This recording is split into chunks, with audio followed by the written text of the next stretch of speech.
Video Prabowo tayang sebelum film bioskop. Istana, tak ganggu kenyamanan. Pihak Istana buka suara soal viralnya penayangan video Presiden Prabowo Subianto sebelum film di bioskop dimulai.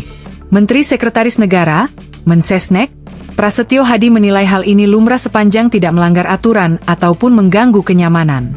Tentunya sepanjang tidak melanggar aturan, tidak mengganggu kenyamanan keindahan, maka penggunaan media publik untuk menyampaikan sebuah pesan tentu sebuah hal yang lumrah, ungkap Prasetyo kepada wartawan, Minggu, 14 September 2025. Sebagai informasi, video Prabowo menyampaikan program pemerintah sebelum film bioskop dimulai viral di Instagram dan TikTok.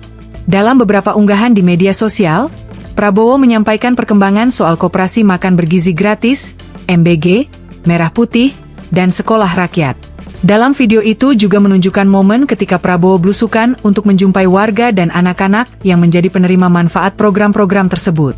Sejak diluncurkan pada 6 Januari 2025 program makan bergizi gratis telah menjangkau 20 juta penerima manfaat. Demikian sepotong narasi dalam video. Kemudian dinarasikan sebanyak 80.000 kelembagaan koperasi Desa Merah Putih resmi diluncurkan. Selain itu juga ada narasi 100 sekolah rakyat telah diluncurkan. Setelah pemutaran video, terlihat peringatan dari pihak bioskop agar penonton tidak merekam film. Setelah itu, barulah film ditayangkan. Download Tribun X sekarang, menghadirkan lokal menjadi Indonesia.